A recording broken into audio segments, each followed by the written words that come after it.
નમસ્કાર વિદ્યાર્થી મિત્રો, આજના વિડીયોની અંદર આપણે ધોરણ 9 વિષય સંસ્કૃતનું તારીખ 20/1/2026ના રોજ લેવાયેલ બનાસકાંઠા જિલ્લાની અંદર દ્વિતીય વાર્ષિક પરીક્ષાના ઓરિજિનલ પેપરનું સોલ્યુશન કરવાના છીએ. તો ખાસ મિત્રો વિડીયોને અંત સુધી જરૂરથી જોજો. ઓકે, આપણે વિભાગ એનું પહેલાં શરૂઆતમાં સોલ્યુશન કરીશું. એ પહેલાં તમને જણાવી દઉં કે તમે જો ચેનલમાં પહેલી વાર આવ્યો તો ચેનલને સબસ્ક્રાઈબ કરો અને બીજા મિત્રોને વિડીયો પણ શેર કરજો. ઓકે, પહેલા પ્રશ્નમાં મિત્રો આપણે ગદ્યખંડનો ગુજરાતી ભાષામાં અનુવાદ કરવાનો હતો. તો આપણે એક એક સ્ટેપ બાય સ્ટેપ સોલ્યુશન કરીશું જેથી તમને ક્લિયર થાય.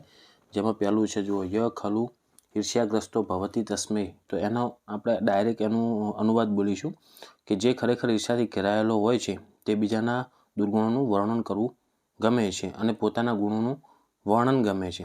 જે સજ્જન હોય છે તેને બીજાની નિંદા ક્યારેય ગમતી નથી અને કેટલાક સૂચક હોય છે તેઓ હિતકારી બોધને પણ સહન કરી શકતા નથી. પછી બીજો ફકરો છે, એમાં તમારે દોષ દૂર કરી અને અનુવાદ ફરીથી લખવાનું હતું. તો એમાં જુઓ મિત્રો, પહેલું છે, આવા પ્રકારના માણસોને જોઈને શું વ્યવહારમાં વાણીનો પ્રયોગ ત્યજી દેવો જોઈએ? પહેલાં એવું આવશે, પ્રયોગ કરવો જ જોઈએ ને, એની જગ્યાએ આવશે પ્રયોગ ત્યજી દેવો જોઈએ. પછી આવશે ના, એમાં આ ખરેખર છે એની જગ્યાએ આવશે ના ખરેખર ના. શું પ્રાણીઓ એમ વિચારીને જવ વાવવામાં આવતા નથી? ઓકે, શું પ્રાણીઓ છે એમ વિચારીને જવ વાવવામાં આવતા નથી? તો વવાય જ છે એવું જ લખાશે, એમ વવાય છે જ નહીં ને, વવાય જ છે. તો તમારે ચેન્જ ચાલુ કરવાનું. એક તો જુઓ, પ્રાણીઓનો ઉપયોગ ત્યજી દેવો જોઈએ, ચેન્જ કરવાનું. પછી ના ખરેખર ના આવશે અને જવ વાવવા જ જોઈએ છેલ્લે એટલું આવશે.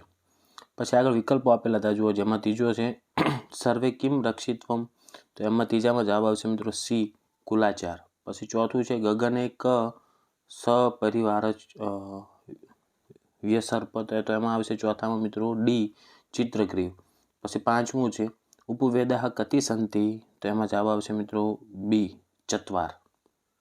પછી આપણે એક એક વાક્યમાં જવાબ આપવાના હતા, જેમાં છે સ્વામી સત્યદેવ આશ્રમમાં પ્રવેશ શા માટે ઈચ્છતા હતા? તો સ્વામી સત્યદેવ દેશની આઝાદી માટે ચાલી રહેલા આંદોલનથી પ્રભાવિત હતા અને તેમાં સેવા કાર્ય કરવા માટે આશ્રમમાં પ્રવેશવા ઈચ્છતા હતા. ઓકે, એ રીતના આપણે પ્રશ્નોના જવાબ આપવાના હતા.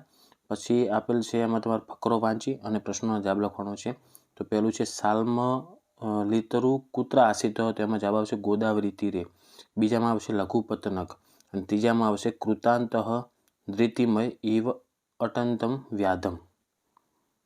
ઓકે,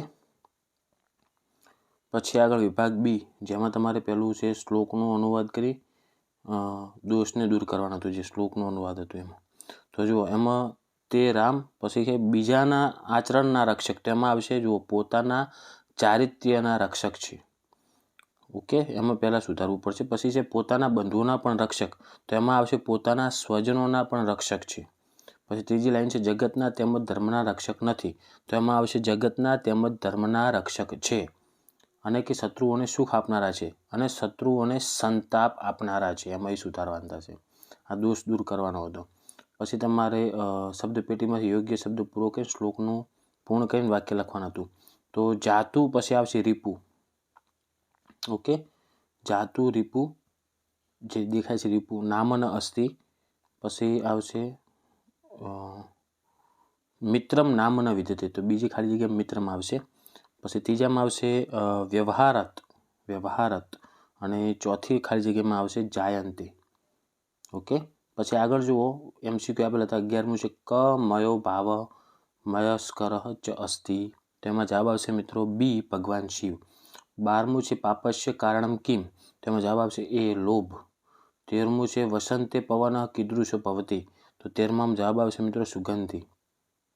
14મું છે રામ વૃત્તાંતમ કમ વર્ણયતી. તો એમાં 14માં જવાબ આવશે હનુમાન, ઓપ્શન સી. પછી જુઓ કયા 5 કાર્યો ધીમે ધીમે થાય છે. તો એમાં જવાબ આવશે મિત્રો રસ્તો કાપવો, ગોદડી બનાવવી, પર્વત ઓળંગવો, વિદ્યા મેળવવી અને ધન કમાવવું. આ 5 કાર્યો. અને મિત્ર શા માટે શત્રુ થઈ જતો હોય છે? તો જો મિત્ર શત્રુ થઈ જવાનું કારણ શું હોય છે કે સ્વાર્થના લીધે. આપણા લીધે તમારે લખી નાખવાનો હતો. પછી શ્લોક પૂર્તિ આપેલી છે બે. વિભાગ સીમાં તમારે જુઓ જે નાટ્યખંડ છે એનું અનુવાદ કરવાનું હતું. કોઈ પણ એક કરવાનું હતું. 2 આપેલા હતા 4 ઉદતવાળા. ઓકે, પછી આગળ જુઓ તમારે વાક્ય કોણ બોલે છે, કોને કહે છે. તો પહેલું છે જુઓ, જનાર્દન તવ માતુલહ, 21મું છે. તો એમાં જવાબ આવશે મિત્રો અભિમન્યુ. પછી બીજું છે ધનુ તું દુર્બલે ગૃહાતે, તો એમાં જવાબ આવશે ભીમસેન. ત્રીજું છે વિષ્ણુ ગરુડારૂઢ ભવતી, તો એમાં જવાબ આવશે મિત્રો ભોજ. પછી રાજા ભોજ કેવા હતા, ગુજરાતીમાં પ્રશ્નો હતા. પછી તમારે કૌંસમાં આપેલ પદોનો ઉપયોગ કરીને વાક્યો બનાવવાના હતા, જેમાં તમારે જે રીતના બનાવ્યો તમે કોમેન્ટ કરજો. પછી વિભાગ ડી જુઓ, વ્યાકરણ વિભાગ જોઈશું આપણે, જેમાં પહેલું 29મું છે દ્રિરેક શબ્દસ્ય, સમાનાર્થી શબ્દ કયો, તો દ્રિરેકનું સમાનાર્થી થશે મિત્રો ભ્રમરઃ. પછી 30મું છે સ્વાગતમ શબ્દનો વિરોધાર્થી શબ્દ કયો, તો એમાં જવાબ આવશે મિત્રો આત્મગતમ. ઓકે, સ્વાગતમનું થશે આત્મગતમ. પછી 31માં છે અધોદપ્ય ક્રિયા, વર્તમાન કાળનું અન્ય પુરુષ એકવચન ગોતવાનું હતું. તો 31માં જવાબ આવશે મિત્રો નૃત્યતિ. 32મું છે એમાં તમારે ભવિષ્યકાળનું ઉત્તમ પુરુષ બહુવચનનું રૂપ લખવાનું હતું. તો 32માં જવાબ આવશે મિત્રો કથયિષ્યામ, છેલ્લું જોઈએ. પછી 33મું છે એમાં તમારે પુલ્લિંગ શબ્દ શોધવાનો હતો, તો એ થશે મિત્રો કુજ્જર. અને 34મું છે એમાં તમારે સ્ત્રીલિંગ શબ્દો શોધવાનો હતો, તો એમાં આવશે સમિતિ. 35મું હશે એમાં તમારે નપુંસકલિંગ શબ્દ ગોતવાનો હતો, તો એમાં જવાબ આવશે મિત્રો વૃત્તમ. ઓકે, 36મું છે એમાં તમારે કૃદંતનો પ્રકાર લખવાનો હતો કે પાતુમ, તો એનો થશે મિત્રો હેત્વર્થ કૃદંત. 37મું છે એમાં તમારે સંધિ વિચ્છેદ કરવાના હતી કે મમાપી, તો એની થશે મમ વત્તા અપી. ઓકે, મમ વત્તા અપી જે પહેલું છે. પછી 38મું છે એમાં તમારે સમાસનો પ્રકાર લખવાનો હતો કે ભોજ યુવકો, તો એનો સમાસનો પ્રકાર થાય મિત્રો દ્વંદ્વ સમાસ. પછી જે વિદ્યાર્થીઓનું પેપર બાકી છે એમના માટે આ પેપર અગત્યનું કહેવાય. એટલે વિભાગ ઈમાં જો તમારે જે નાટ્યખંડ હતા એ વાંચીને પ્રશ્નોના જવાબ આપવાના હતા. પછી આગળ 40મું જો વાલ્મીકી, તો એમાં આવશે રામાયણ. પછી ભાસ, તો ભાસમાં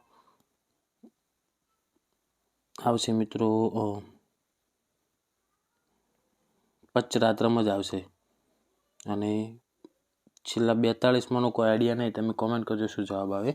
ઓકે મિત્રો, પછી જે વિદ્યાર્થીનું પેપર બાકી છે સ્ક્રીનશોટ લઈ અને તૈયાર કરી નાખજો. તો મિત્રો આજના વિડીયો માટે આપણે આટલું જ રાખીશું. આશા રાખું છું મિત્રો કે વિડીયો ઉપયોગી બન્યો હશે. તો વિડીયોને લાઇક કરી દો, બીજા મિત્રોને શેર કરજો, અને આવા ઉપયોગી વિડીયો માટે આપણી ચેનલને સબસ્ક્રાઈબ કરી દેજો. હવે મળીશું મિત્રો આપણે નેક્સ્ટ વિડીયોમાં. Thank you so much for watching my videos. Thank you so much.